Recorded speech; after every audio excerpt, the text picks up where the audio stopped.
अदानी को लेकर राजनीति गर्म है और इस वक्त की बड़ी खबर मैं आपको बता दूं, संसद में आज भी हंगामा होने के पूरे आसार हैं। इस वक्त विपक्ष की संसद परिसर में बैठक हो रही है। रणनीति बनाने में विपक्ष जुटा हुआ है। तमाम विपक्षी दल एक साथ आ गए हैं और इस वक्त आम रणनीति विपक्षी दलों की तरफ से बनाई जा रही है। तो सदन कल भी नहीं चल पाया था, हंगामे की भीड़ चढ़ गया था। आज भी आसार कुछ ऐसे ही नजर आ रहे हैं विपक्ष के तेवर को देखते हुए, क्योंकि विपक्ष एकजुट इस वक्त मंथन कर रहा है कि आज सदन में विपक्ष की रणनीति क्या रहने वाली है। सीधे रुख करते हैं, मेरे साथ मेरे सहयोगी जैनेंद्र इस वक्त मौजूद हैं। जैनेंद्र, इस मुद्दे पर क्या पूरा विपक्ष एक साथ एकजुट नजर आ रहा है? बिल्कुल रोमाना, कल हमने देखा कि कांग्रेस के नेतृत्व में जो बैठक हुई उसमें समाजवादी पार्टी, आम आदमी पार्टी, तृणमूल कांग्रेस के नेता शामिल हुए और इसके बाद जब विजय चौक पर समूचा विपक्ष मीडिया के सामने आया तो वहां पर बीआरएस जो केसीआर की पार्टी है उनके नेता भी मौजूद थे। तो पूरा विपक्ष इस मुद्दे पर एकजुट है और स्वतंत्र जांच की मांग कर रहा है। विपक्ष की मांग है कि या तो जेपीसी इस मुद्दे पर गठित हो, संयुक्त संसदीय समिति गठित हो जो जांच करे, या फिर सुप्रीम कोर्ट के चीफ जस्टिस के नेतृत्व में जो है वो इस मामले की जांच हो। रोमाना, मेरे साथ प्रमोद तिवारी जी हैं, कांग्रेस के सांसद। सर, आज भी क्या हंगामे के आसार है? जिस तरीके से कल सदन स्थगित हो गया दोनों, वो क्या आज भी इसी तरीके की सूरत हाल रहने वाले हैं और आज क्या रणनीति रहेगी विपक्ष?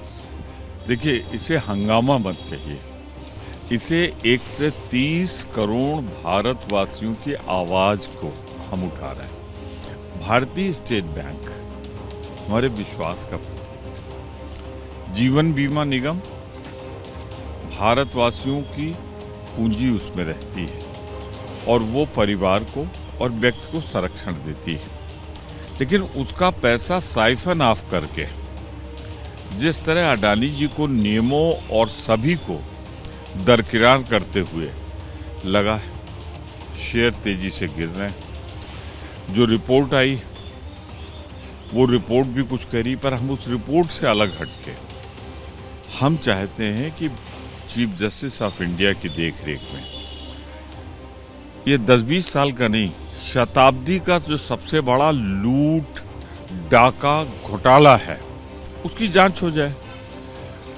वहां सदन की एक ज्वाइंट पार्लियामेंट्री कमेटी बन जाए, सभी उसमें सांसद, सारे दल, भाजपा का बहुमत होगा उसमें क्योंकि उनके पास ज्यादा सदस्य संख्या है, उसमें जांच हो जाए। ये जांच से भागना, कतराना साबित करता है कि दाल में कुछ काला नहीं, पूरी दाल ही काली है। और महत्वपूर्ण बात जो कांग्रेस पार्टी की तरफ से कही जा रही है, आपने सुना किस तरीके से कांग्रेस पूरी तरीके से आक्रामक, विपक्ष पूरा एकजुट इस मुद्दे पर। विपक्ष की तरफ से कहा जा रहा है साहब ये शताब्दी का सबसे बड़ा घोटाला है, सरकार इसकी जांच से कतरा क्यों रही है? जेपीसी की ही तो मांग विपक्ष कर रहा है जिसमें बहुमत भी बीजेपी का ही रहने वाला है। फिर आखिरकार जेपीसी बनाने से सरकार गुरेज क्यों कर रही है? ये तो आज के तेवर हैं। कल भी इसी मामले को लेकर संसद चल नहीं पाई थी। पक्ष और विपक्ष कल किस तरीके से आमने सामने था, ये सुनिए। सारे लोगों का, इस देश के जो भी जितने भी करोड़ों पॉलिसी होल्डर्स हैं या बैंक में डिपॉजिट रखने वाले, उनका विश्वास बैंकों पे से उठ जाता है, एलआईसी से उठ जाता है। हमारी मांग ये है कि या तो जॉइंट पार्लियामेंट्री कमेटी बनाओ और इसकी इंक्वायरी करो, या नहीं है तो सुप्रीम कोर्ट के चीफ जस्टिस के नेतृत्व में कमेटी बनाकर इसको इंक्वायरी कराई है। के लिए राष्ट्रपति अभिभाषण में कुछ भी बोल सकते हैं, चर्चा करने तो उसमें उत्तर मिलेगा। तो अभी प्रश्न है, सदन सुचारू रूप से चलाना है। संसदीय परंपरा है, संसदीय परंपरा में राष्ट्रपति के अभिभाषण के धन्यवाद प्रस्ताव में कोई भी विषय लेके आप अपने विषय रख सकते हैं, अपना आर्गुमेंट रख सकते हैं। तो इसलिए मेरा स्पष्ट मानना है, सदन सुचारू रूप से चलाने के लिए मैं उनसे प्रार्थना करता हूं। तो ये अदानी के मुद्दे पर जिस तरीके की आर पार छिड़ी हुई है सत्ता पक्ष और विपक्ष के बीच, ऐसे में सबसे बड़ा सवाल ये है कि संसद की कार्रवाई कैसे चलेगी। इसी को लेकर सीधे आपको लेकर चलते हैं। मेरे साथ मेरे सहयोगी नीरज पांडे इस वक्त मौजूद है। जरा जानते हैं नीरज पांडे से कि सरकार की तरफ से क्या मंथन किया जा रहा है, क्या तैयारी की जा रही है, क्योंकि सदन चले, जाहिर सी बात है इसकी जिम्मेदारी तो सत्ता पक्ष की है। नीरज। बिल्कुल रोमाना, सत्ता पक्ष की सदन चलाने की जिम्मेदारी भी है और प्रधानमंत्री नरेंद्र मोदी के वक्तव्यों पर गौर करें तो प्रधानमंत्री नरेंद्र मोदी ने कहा है कि हर तरह की चर्चा होनी चाहिए, लेकिन सदन में होनी चाहिए, सदन की गरिमा को बनाए रखना चाहिए और सदन में सबको चर्चा के लिए अपनी बात रखनी चाहिए। तो देखिए, सदन ना चलना ये कोई बहुत बड़ा ये रीज़न नहीं है। सदन चलना चाहिए, सदन के अंदर चर्चा होनी चाहिए, सरकार की भी ऐसी मंशा हो। और अभी जब मैं आपसे बात कर रहा हूँ तो इस समय निर्मला सीतारमण एक बैठक भी कर रही हैं और जाहिर सी बात है जिस समय निर्मला सीतारमण बैठक कर रही होंगी तो निश्चित रूप से ये सारे मुद्दे भी कहीं ना कहीं उस पर चर्चा का विषय होगा। लेकिन सरकार की मंशा है और खुद अभी आप प्रहलाद जोशी का बयान सुनिए, उन्होंने साफ कहा है कि सदन के अंदर जितनी भी चर्चा आपको करनी है करिए, सदन ना चलने देना ये कोई इसका कोई तोड़ नहीं है, ये इससे कोई हल नहीं निकलना है। तो मुझे लगता है आज भी विपक्षी सांसदों ने स्थगन प्रस्ताव के लिए, कई सांसदों ने पत्र दिया है राज्यसभा के सभापति को, लोकसभा में दिया है। तो अब प्रयास ये होगा सदन में सरकार का कि चर्चा हो, सदन के अंदर हो और एक सारगर्भित चर्चा हो। विपक्ष यही तो बजट सत्र के पहले दिन जब प्रधानमंत्री नरेंद्र मोदी मीडिया के सामने आए थे तो उनकी तरफ से बात रखी गई थी कि तकरार अपनी जगह, लेकिन सदन में तकरीर होना भी जरूरी है। तो ऐसे में सवाल ये कि क्या सिर्फ तकरार की भेंट सदन की कार्यवाही चल जाएगी या फिर तकरीर भी हम सुन पाएंगे? तकरीर माने भाषण, संबोधन, क्या वो भी हम सदन में सुन पाएंगे? और ये तभी मुमकिन हो पाएगा अगर सदन चलेगा। और इस सब के बीच बड़ी खबर शेयर बाजार से। शेयर बाजार में आज उछाल है, अदानी ग्रुप के शेयर आज भी नीचे हैं। ये बड़ी बात है, शेयर बाजार में उछाल लेकिन अदानी के शेयर नीचे। अदानी ग्रुप के शेयर 1 से लेकर 10% तक गिरे हैं। अलग अलग कंपनियां अदानी ग्रुप की, और उन कंपनियों के शेयर्स में 1 से लेकर 10% तक की गिरावट है। हालांकि एसबीआई और एलआईसी के शेयर आज चढ़े हैं। हम सीधे आपको लेकर चलते हैं। मेरे साथ मेरे सहयोगी मृत्युंजय इस वक्त मौजूद है। मृत्युंजय, शेयर बाजार उछल रहा है लेकिन अदानी के शेयरों में गिरावट संभल नहीं पा रही है। लगातार गिरावट बनी हुई है अभी भी। जी बिल्कुल, निश्चित तौर पर देखिए, जिस तरह एक तरफ संसद भवन में जहां हंगामा देखने को मिल रहा है अदानी मुद्दे को लेकर, वहीं शेयर बाजार की बात करें तो वहां गिरावट ही गिरावट है और हाहाकार मचा हुआ है। क्योंकि आज जब जैसे ही बाजार खुले, जो अदानी के शेयर्स थे वो 5% से लेकर 10% तक गिरावट के साथ खुले। कई शेयर्स में तो लोअर सर्किट लग गया है, चाहे वो अदानी इंटरप्राइजेस की बात हो, अदानी विलमार की बात हो, Adani ports and economic zone की बात हो, या फिर अदानी ट्रांसमिशन की बात हो, अदानी पावर की बात हो, सभी शेयर औंधे मुँह गिरे हुए हैं, सभी रेड नज़र आ रहा है। तो निश्चित तौर पर ये बड़ा झटका है, क्योंकि जिस प्रकार से आईएफओ को रोल बैक किया था अदानी ने और माना जा रहा था कि बाजार सुधर सकते हैं या फिर एक विश्वास जताने की कोशिश की गई थी, उसका असर होता दिख नहीं रहा है। रोमाना, इसकी एक बड़ी वजह है। इसकी बड़ी वजह यह है कि जो अमेरिका का एक एक्सचेंज है, यूएस एक्सचेंज डाउ जोन्स, उसने सस्टेनेबिलिटी में, यानी जो विश्वसनीयता होती है, उस विश्वसनीयता की कैटेगरी में से अदानी इंटरप्राइजेस को निकाल दिया है।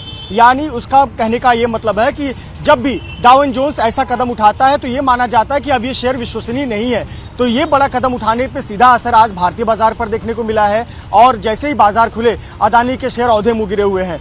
एलआईसी के जो शेयर हैं, एलआईसी के शेयर उतार चढ़ाव देख रहे हैं। कुछ समय के लिए हमने देखा था कि एलआईसी के शेयर भी ऊपर जाते हुए नजर आए थे, लेकिन जब मैं आपसे बात कर रहा हूं तो इस वक्त 0.40 की गिरावट भी देखी जा रही है, लगभग 2-3 अंकों की गिरावट है। तो कहीं ना कहीं उतार चढ़ाव देखने को मिल रहा है। कुल मिलाकर मार्केट सेंटीमेंट पॉजिटिव आता है कि आखिरकार क्यों नजर आ रहा है, क्योंकि मार्केट शेयर बाजार की अगर बात की जाए तो शेयर बाजार देखिए पूरी तरीके से सेंटिमेंट के आधार पर ही चलता है और उसी का ये नतीजा कि जिस तरीके से अदानी समूह इस वक्त घिरा हुआ है, उसी वजह से अदानी समूह के शेयरों में ये गिरावट और एलआईसी, जो ये माना जा रहा है कि बड़ा निवेशक अदानी समूह के शेयर्स जिसने खरीदे हुए हैं, उसके शेयरों में भी इसका असर देखने के लिए मिल रहा है। इस सब के बीच अब ये मामला भी आपको समझना चाहिए कि आखिरकार आरोप क्या लगे हैं अदानी ग्रुप पर हिंडनबर्ग की तरफ से। हिंडनबर्ग जो एक रिसर्च संस्था है, उसका ये कहना है कि भाई सालों से शेयर भाव में हेराफेरी अदानी ग्रुप की तरफ से की जा रही है। जवाब में अदानी ग्रुप कह रहा है गलत सूचनाओं, तथ्यों पर ये पूरी की पूरी रिपोर्ट इस रिसर्च संस्था ने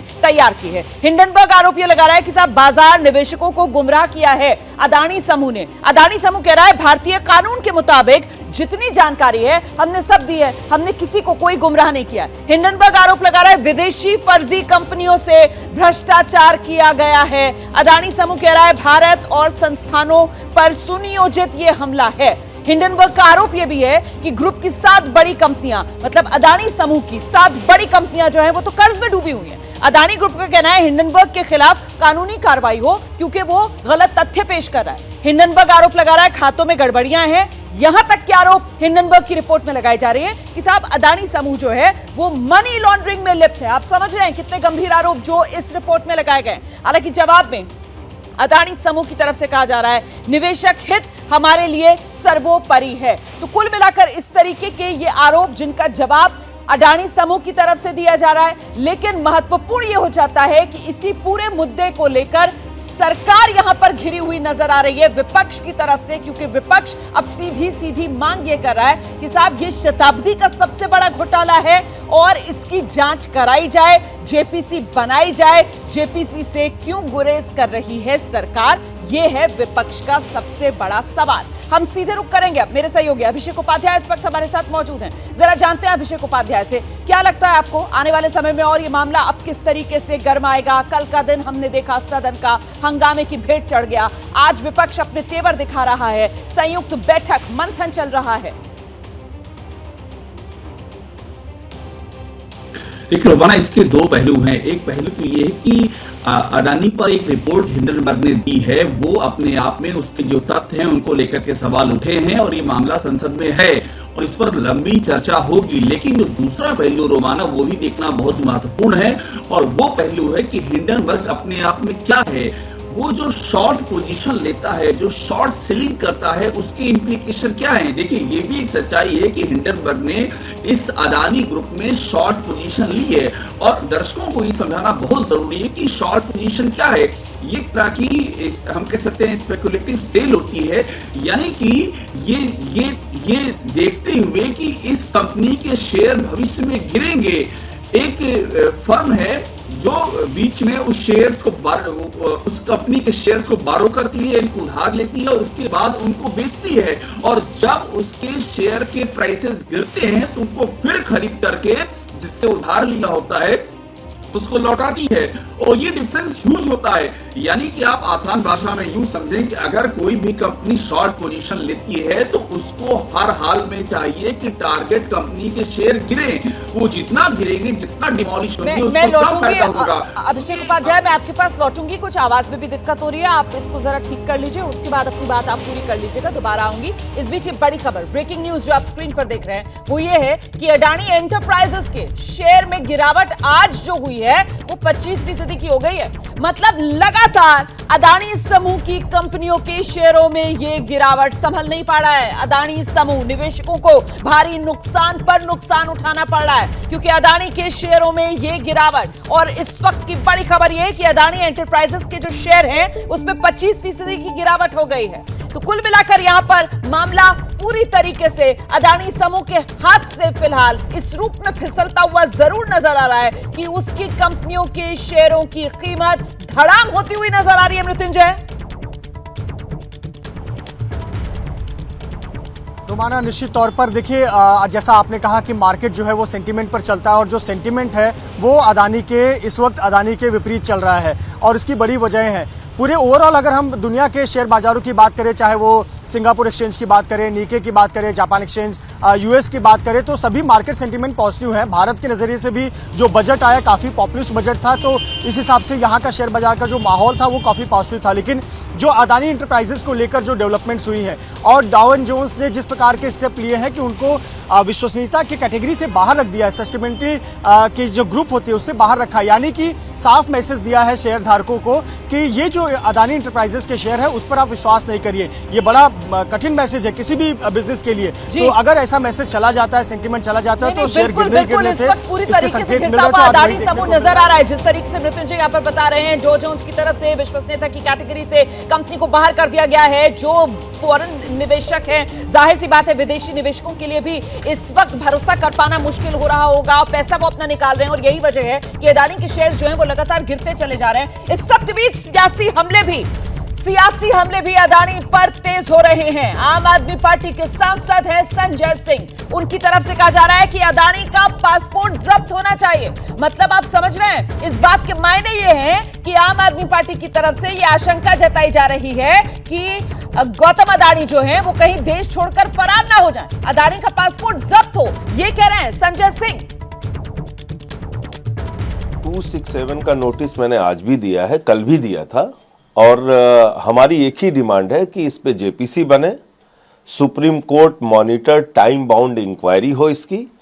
ये अकेले अडानी का भ्रष्टाचार नहीं है, ये नरेंद्र मोदी सरकार का भ्रष्टाचार है। नरेंद्र मोदी का संरक्षण है अडानी को। नरेंद्र मोदी जी की पूरी पैरवी सारी कंपनियों के लिए रहती है कि भाई इसी को मिलना है। सीधे आपको लेकर चलते हैं, मेरे सहयोगी दीपक रावत इस वक्त मौजूद है। दीपक, आम आदमी पार्टी की रणनीति अदानी के जरिए मोदी सरकार को लपेटने की ज्यादा नजर आ रही।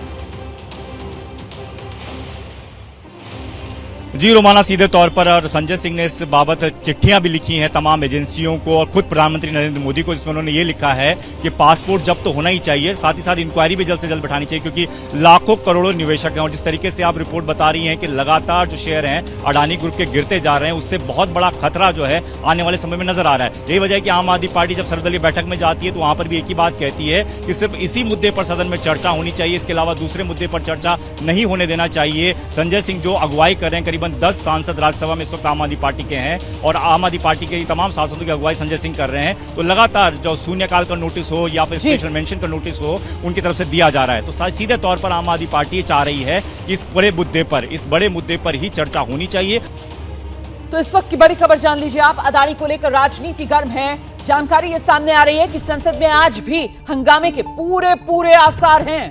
इस वक्त विपक्ष की संसद परिसर में बैठक जारी है, जिसमें तमाम विपक्षी दल एकजुट नजर आ रहे हैं। जी, कांग्रेस के नेतृत्व में एक तरीके से विपक्ष यहां पर एकजुट होता हुआ नजर आ रहा है। गौर करने वाली बात यह है कि अभी तक आम आदमी पार्टी, जो अमूमन इस विपक्षी एकता से खुद को अलग रखती थी, बीआरएस जैसी पार्टी जो कांग्रेस के नेतृत्व में विपक्ष के साथ नजर नहीं आती थी, ये तमाम विपक्षी दल भी इस वक्त एक साथ नजर आ रहे हैं।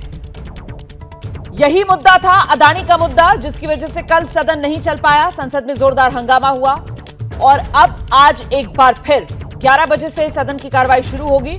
लेकिन उससे पहले विपक्ष की ये संयुक्त बैठक जो इस बीच जारी है। और अब एक और बड़ी खबर ये जान लीजिए आप कि शेयर बाजार आज ऊपर है, लेकिन अदानी ग्रुप के शेयर्स में आज भी लगातार गिरावट देखी जा रही है।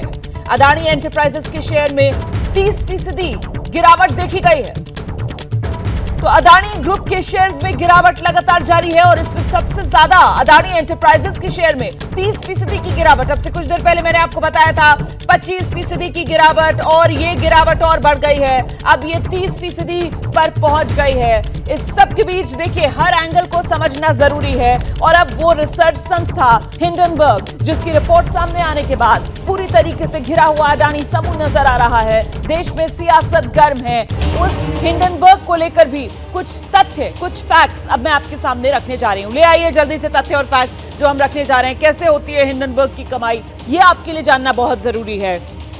हिंडनबर्ग एक शॉर्ट सेलिंग कंपनी भी है। देखिए, एक तो हिंडनबर्ग रिसर्च जिसकी तरफ से रिपोर्ट तैयार की गई, इसके अलावा शॉर्ट सेलिंग का काम जो किया जाता है हिंडनबर्ग की तरफ से। शॉर्ट सेलिंग का मतलब यह हुआ शेयर के भाव गिराकर एक कमाई करना, कमाना, और ये खेल हिंडनबर्ग की तरफ से किया जाता है। निवेशकों को कंपनी के बुरे पक्ष के बारे में बताते हैं, पहले कंपनी के शेयर खरीद लेते हैं और रिपोर्ट में कंपनी को ओवर वैल्यू या कर्ज में डूबा हुआ दिखाया जाता है। इससे क्या होता है, बार बार कंपनी के डूबने का खतरा बताते रहते हैं। और जब कंपनी के बारे में इतनी नेगेटिविटी फैलती है तो निशाने वाली कंपनी के शेयर के भाव, जाहिर सी बात है, वो गिरते चले जाते हैं, जैसा कि अभी अदानी ग्रुप के साथ हो रहा है। अडानी के शेयर्स के भाव जो हैं वो भी तो लगातार गिर रहे हैं ना। तो हिंडनबर्ग फिर सस्ते में शेयर खरीद कर महंगे में बेचता है, या फिर जो उसने बोरोइंग की होती है वो उसको वापस कर देता है।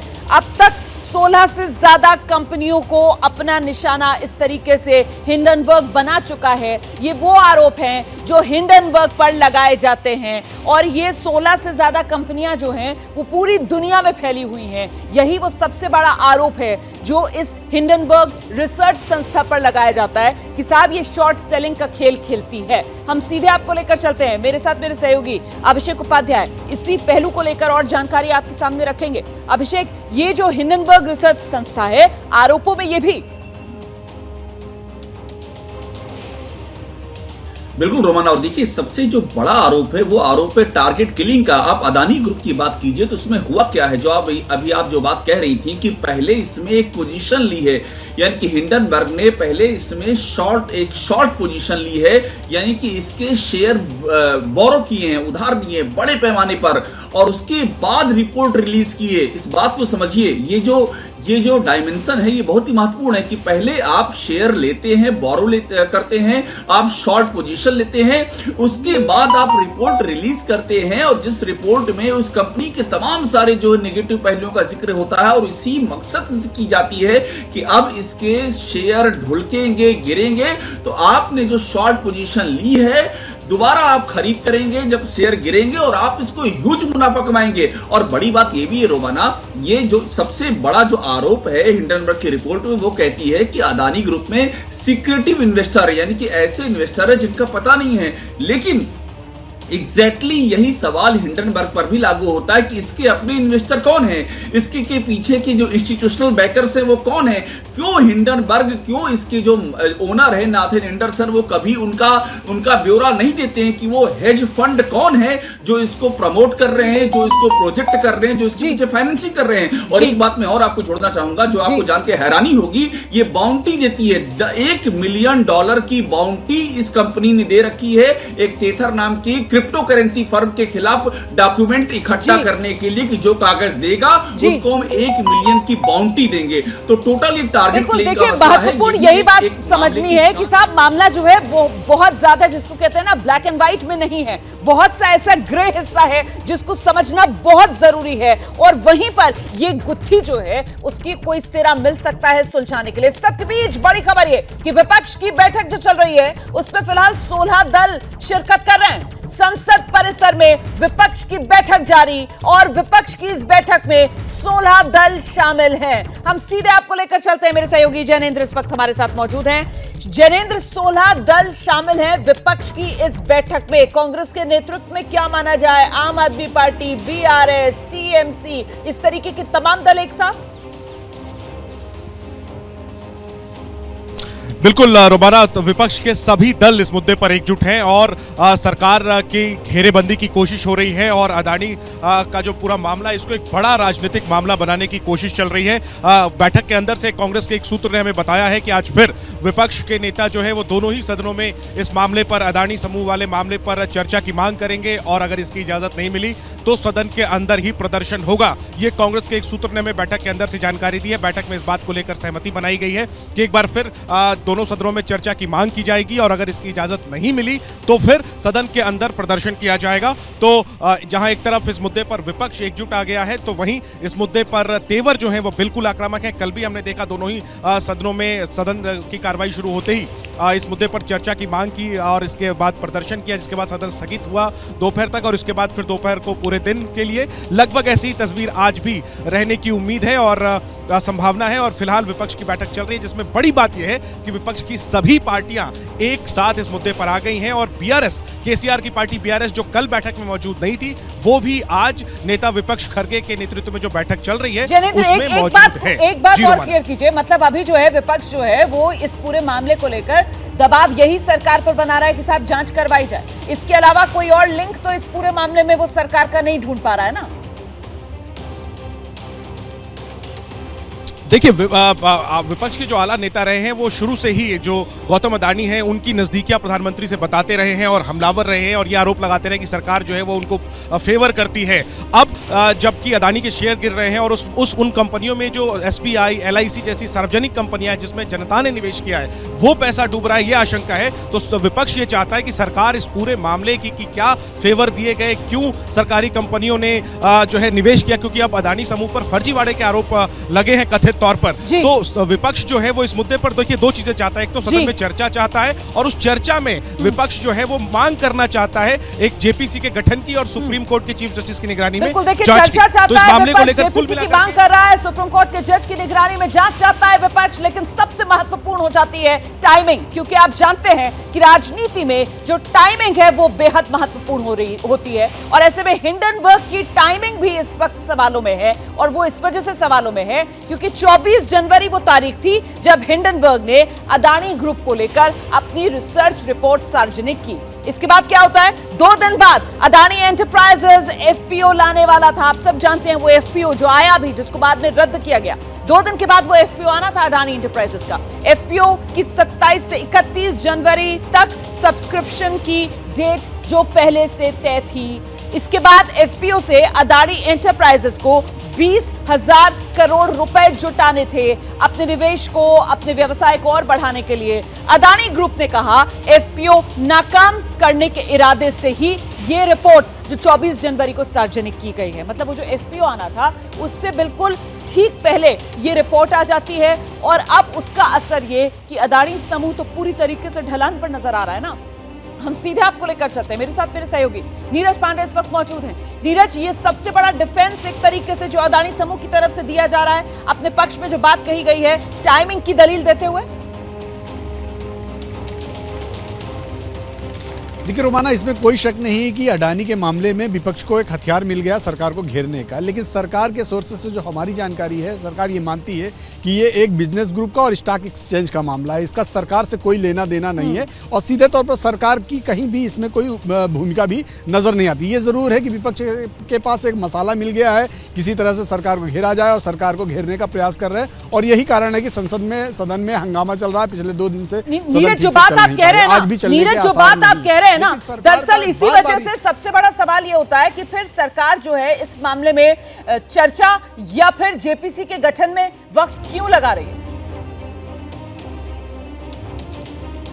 देखिए रोमाना, 2 चीजें हैं। सरकार ने चर्चा से कहीं इंकार नहीं किया। सरकार के लोगों से जब भी हमारी बात हुई, उन लोगों ने यही कहा कि हम चर्चा के लिए तैयार हैं। लेकिन चर्चा कहाँ, तो सड़क पे थोड़ी होगी, चर्चा तो सदन के अंदर होगी। सदन जब आप चलने देंगे, सदन में शांति रूप से बात करेंगे, चर्चा के लिए आप रखेंगे मुद्दा, तब चर्चा होगी। लेकिन सबसे बड़ी चीज जो है वो अभी फिलहाल बजट है। बजट में राष्ट्रपति का अभिभाषण है, उस राष्ट्रपति के अभिभाषण में धन्यवाद प्रस्ताव होना है, उस पर एक चर्चा होना है। इतना बड़ा बजट इस देश में आया है, उस पर आप चर्चा करिए।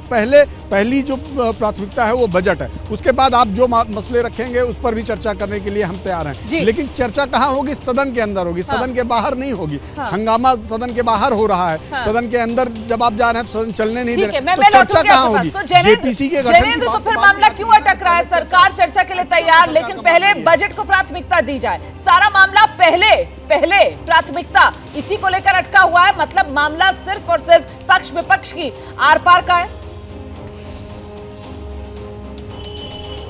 देखिए, विपक्ष को एक बड़ा मुद्दा मिल गया सरकार की घेरेबंदी करने के लिए और इसी वजह से 2 दिनों से हम देख रहे हैं कि विपक्ष का रुख आक्रामक है। लेकिन रोमाना, कांग्रेस के सूत्रों से जो हमारी बातचीत हुई है, आज भी हंगामा चलेगा, लेकिन सोमवार को दोपहर के बाद सदन की कार्रवाई चलने की संभावना है, क्योंकि राष्ट्रपति के अभिभाषण पर जो चर्चा होगी उसमें विपक्ष के तमाम नेता जो है वो इसी मुद्दे को उठा करके सरकार को घेरने की कोशिश करेंगे और ये JPC और जो जांच की मांग है वो करेंगे। तो राष्ट्रपति के अभिभाषण पर जो चर्चा होगी वो सोमवार को दोपहर के बाद शुरू होनी है। कांग्रेस के सूत्र हमें बता रहे हैं कि उस अभिभाषण में जो है वो विपक्ष पार्टिसिपेट करेगा और सरकार को घेरने की कोशिश करेगा। लेकिन उसके पहले चूंकि मामला बहुत गंभीर है, ऐसे में विपक्ष जो है वो सरकार की घेरेबंदी कल भी उसने की और आज भी करके कहीं ना कहीं एक संदेश देने की कोशिश विपक्ष की तरफ से यह है कि सरकार इस मुद्दे पर चर्चा से बच रही है और विपक्ष जनता के मुद्दे को लेकर के, जनता के पैसे को मुद्दे को लेकर के बहुत गंभीर है। बिल्कुल, दीपक रावत का भी रुख कर लेते हैं ना जरा जल्दी से, क्योंकि दीपक रावत जो है वो आम आदमी पार्टी, नई राष्ट्रीय पार्टी बनी है आम आदमी पार्टी, लगातार कांग्रेस से खुद को अलग रखकर विपक्ष में अपनी एक लकीर खींचने की कोशिश आम आदमी पार्टी की तरफ से की जाती रही है। लेकिन ये जो मुद्दा आया है सामने हिंडनबर्ग रिसर्च रिपोर्ट का, इसके बाद अडानी समूह को लेकर जिस तरीके से आक्रामक विपक्ष और निशाने पर मोदी सरकार, यहां पर पूरा विपक्ष एकजुट एक साथ, यहां पर कांग्रेस के नेतृत्व में आम आदमी पार्टी विपक्ष के साथ खड़ी हुई नजर आ रही है। दीपक जी रोमाना, जाहिर तौर पर अगर आप देखें इससे पहले जब भी सदन की कार्रवाई शुरू होती है तो आम आदमी पार्टी अक्सर दूसरे दलों के साथ किसी भी मुद्दे पर सहमति जताती हुई नजर नहीं आती, किसी सर्वदलीय बैठक में शामिल नहीं होती है। लेकिन ये पहला ऐसा मौका नजर आ रहा है जिसमें आम आदमी पार्टी शुरू से ही सभी सर्वदलीय बैठक में शामिल होती है। वहां पर संजय सिंह ये कहते हैं कि हमें इसी मुद्दे पर टिके रहना चाहिए, ये बहुत बड़ा मुद्दा है, लाखों करोड़ों निवेशक हैं जिनको आर्थिक नुकसान झेलना पड़ सकता है और इससे बड़ा कोई दूसरा मुद्दा होना ही नहीं चाहिए। यही वजह है कि आम आदमी पार्टी सबसे पहली ऐसी पार्टी थी जिसने ये घोषणा की थी कि वो राष्ट्रपति के अभिभाषण का बायकॉट करेंगे, वहां पर भी वो नहीं गए। उसके बाद तमाम इशू को लेकर लगातार संजय सिंह अपना नोटिस भेज रहे हैं, कह रहे हैं कि इस पर चर्चा होनी चाहिए, चिट्ठियां लिख रहे हैं। आम आदमी पार्टी के अगर बड़े बड़े नेताओं की बात करें तो वो भी अपने बयानों के माध्यम से कह रहे हैं कि इससे बड़ा मुद्दा देश में आखिर क्या हो सकता है कि करोड़ों लोगों की आर्थिक स्थिति पर संकट पहुंच रहा है। तो सीधे तौर पर आम आदमी पार्टी अपनी उपस्थिति दर्ज करने के लिए, केंद्र सरकार को कटघरे में लाने के लिए इस मुद्दे को लगातार पकड़े रहना चाहती है, और चाहे सदन के भीतर हो या बाहर हो। इसी वजह से आप देख रहे हैं कि आम आदमी पार्टी के नेता लगातार हंगामा कर रहे हैं। मुझे लगता है जरा जल्दी से अब अभिषेक उपाध्याय का रुख हमें करना चाहिए। अभिषेक, 1 फरवरी को बजट आया और एबीपी न्यूज ने ये बात देश को बताई कि साहब ये 23 का बजट 24 की आहट, तो कुल मिलाकर इस रूप में भी समझा जाए इस पूरे हंगामे को कि ये 23 का संसद सत्र है जो शुरू हुआ है, और ऐसे में इसमें भी यकीनन आहट 24 की ही है।